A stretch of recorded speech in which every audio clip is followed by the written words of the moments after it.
sécurité yi waaye itam si ñi koy poser ay questions nañu leeral lan la jëlee foofu diwaanu Chine lan la fa signé tout d'abord la sortie de Cheikh Oumar Diagne sur ça Arfan bi nga xam ni itam jàpp na ni dem fa du ngóora du jàmbaar amul dara loo xam ne nag mën a yokk li nga xam ne que moo di le Sénégal concrètement Arfan ak aussi gis naa ñoom Ardo ñi ngi di ko laaj Sonko kay wax ñu li nga xam ne moo di la nga fa jëlee maa ngi koy gis sànq si Vox Populi donc l'activiste Ardo Gningue interpelle le Premier ministre Ousmane Sonko sur les détails. Oui, quel est le montant exact du don consenti par le président bu li nga xam ne moo di bu Chine au Sénégal, sous quelle forme ce don a été octroyé, entre autres fekk si aussi les critiques de Cheikh Oumar Diagne Arfan ba sax waa Pastef nee nañ comme ñenn ñu luñ bëgg su nekkee Ousmane Sonko mi ngi dem naan ko looy dem su toogee ñu ne ko mënul dem naka na ko daal di jàngatee. Alors Cheikh Oumar Diagne aussi a dit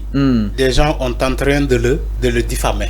moom waxul loolu dafa ne moom il a décrié le comment dirais-je le forum de Davos nee na boobu kese la décrié nee na moom musul wax ni que Ousmane Sonko demoon Chine. Non, Davos bi leen wax sommet bi. Voilà moo tax quand il a parlé ni que Cheikh Oumar Diagne si on a bien précisé la dernière fois le sommet. Non bi nga wax bi nga lire lii fii léegi nii sommet Davos bi. Voilà pour nga préciser sommet Davos. Allez-y dama Cheikh Oumar Diagne nee na moom rafetlu la dem Ousmane Sonko en Chine. rafetlu na ko. jàpp na ni que c'est la diplomatie sénégalaise qui gagne. Mais moom il a tout simplement dit que le forum de Davos forum caaxal la mais waxul ni que dem Ousmane Sonko foofu caaxal la. pour être clair léegi su ma ñëwee ci le fait que nga ne des activistes ñoo ko wax ay Ardo ay autres. Fallou tous les Sénégalais ont vu Ousmane Sonko les une semaine qu'il a fait en Chine. Chaque rencontre il rend donc un procès public, il rend un compte rendu public. J'ai rencontré le premier ministre de Taïwan, lii la ñu waxante, il le fait publiquement. Sénégalais yëpp jot si.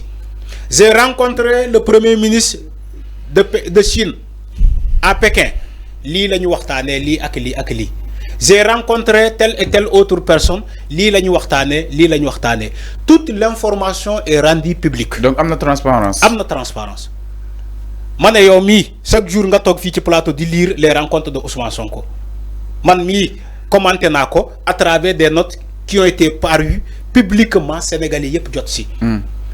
Mais avant don bi il faut que les gens avant donc xaar ñu laaj la question peut-être Ado mu ñuy dégg comme don bi Ousmane Sonko si yan anam la ko jëlee. est-ce que xam nga waaw ñëwal rek avant foofu. On n'a pas parlé d'un don d'argent.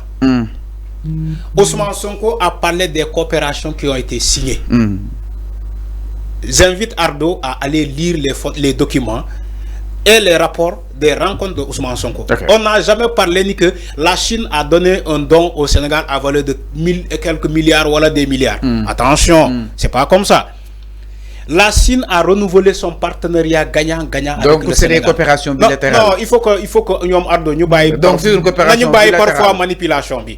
C'est des coopérations bilatérales. Gagnant. La Chine y gagnerait. Sur un retour d'investissement, le Sénégal aussi va gagner. Des conventions ont été signées, des coopérations ont été signées à travers beaucoup de secteurs. J'ai lu même ici beaucoup de secteurs que Ousmane Sonko a signé des coopérations avec des bailleurs en Chine, a signé des coopérations avec des patrons donc de sociétés comme la société de montage des bus à effet gaz. Ousmane Sonko a signé cet accord-là pour que société boobu mu ñëw implanté au Sénégal di monter ces bus à effet de gaz. Ba pare yemul ci loolu mu ne il nous faut aussi des étudiants ñi war a dem Chine def ce stage-là pour que ñu am expertise locale. Donc il n'y a pas un retour sur argent. On n'a pas parlé d'un don d'argent. Ils ont parlé d'un don, soit des stages que la Chine a accordés au Sénégal, des stages surtout ci wàllum athlètes yi nos athlètes qui vont bénéficier d'un don de stage gratuit, des coopérations qui ont été signées avec la Chine, donc des conventions qui ont été durcies donc aussi avec la Chine, et si aussi le wàllum diplomatie bi ils ont signé quelque chose et ils ont consolidé quelque chose.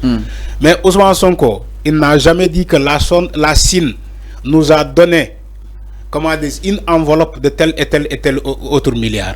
Donc, on doit laisser la manipulation. Tous les rapports ou les comptes rendus de Ousmane Sonko ont été rendus publiquement. Ont été rendus publics. Ni Sénégalais jotsi. Donc, ne boussi dara. Ne boussi dara. Te ba pare Ousmane Sonko ne len ñi taxaw di naan sama dem Chine amul njëriñ, je leur donne un rendez-vous ci les jours à venir. C'est Ousmane Sonko qui l'a dit. maa ngi leen di jox rendez-vous ci les jours à venir. ngeen gis sama njëriñ dem Chine. léegi loo leen di yàkkamti ba mu jaral leen ay manipulation loo leen di yàkkamti. On ne défend pas Ousmane Sonko, mais il faut reconnaître que toutes ces rencontres qu'il a eu à faire en Chine, les rapports ont été rendus publics sur les réseaux sociaux. Chaque rencontre. Nañu wàññi manipulation bi. Am na njëriñ de moom Chine am na njëriñ wala amul njëriñ. Ousmane Sonko a donné rendez-vous dans les jours qui vont venir à tous les Sénégalais de voir les fruits de son séjour en Chine. Mais c'est des lanceurs d'alerte quand même pour nous. C'est quoi les lanceurs d'alerte? C'est quoi les lanceurs d'alerte? Ousmane Sonko lan la jëlee Chine avant loolu itam. Lan ngay wax lanceur d'alerte yow? Ci dem Ousmane Sonko Chine lan mooy lanceur d'alerte foofu lay alerter. xool si yan forme lañ jëlee lañ amalee waxtaan wi. Comme lan? Avant laaj leen ko nag directement. Tu peux les demander directement. Fofu amul lanceur d'alerte. Fofu amul alerte bi ngay lancer. Ousmane Sonko est allé en Chine sous l'invitation du premier ministre de la Chine. Loolu la demee Chine. Amul leneen. Il a été invité en Chine. Mu dem fofu. Mu participer au forum de Davos. Mu profiter ci invitation bobu pour renouveler le partenariat sino-sénégalais. Loolu kese la. Léegi lan ngay ban alerte ngay lancer foofu xanaa Ousmane Sonko dafa jël ay milliards fii dem jox ko Chine wala chinois yi jox ko ay milliards pour mu andi ko fi. waaw ñoom dañoo jàpp ni chinois yi am na lu ñu joxe. chinois yi dañoo garanti ñuy laajte ñaata la exact chinois yi dañoo garanti Sénégal xam nga lan la ñuy garanti. ni que mën nga ñoo leb mën nañu laa lebal bu ñu la lebalee sans intérêt sans délai bi ngay fay. bokkul ak FMI. Non bokkul. chinois bokkul ak FMI. chinois yi ñu ne Sénégal mën nañu leen lebal mais duñ leen jox délai strict bi ngeen di fay mais duñ leen jox aussi taux intérêt ñun duñu jël intérêt ci li ngeen di ñu rembourser c'est-à-dire que c'est une forme d'aider le Sénégal sur investissement c'est ce que la Chine a dit moo tax ma ne la nañu wàññi manipulation bi tuuti. Ousmane Sonko demul Chine gàddu ay milliards di ko andi Sénégal ba tax na ay ñoom ardo di ko laaj ni doom bi wax ñu ñaata. ñaata la toll. Non, il faut arrêter quand même. C'est comme si Ousmane Sonko a amené des milliards en Chine. Les milliards c'est sous-investissement.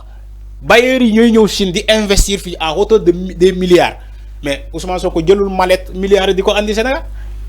nañu bàyyi manipulation. Alors mi ngi noonu avant par rapport ak justement Ousmane Sonko en Chine mais aussi les rebondissements yi nga xam ni itam aju na si donc ki nga xam ne que moo di Cheikh Oumar Diagne mi ngi doon critiquer exactement Ousmane Sonko en ce qui concerne le forum de Davos. Cheikh Oumar Diagne n'a jamais critiqué Ousmane Sonko. Non.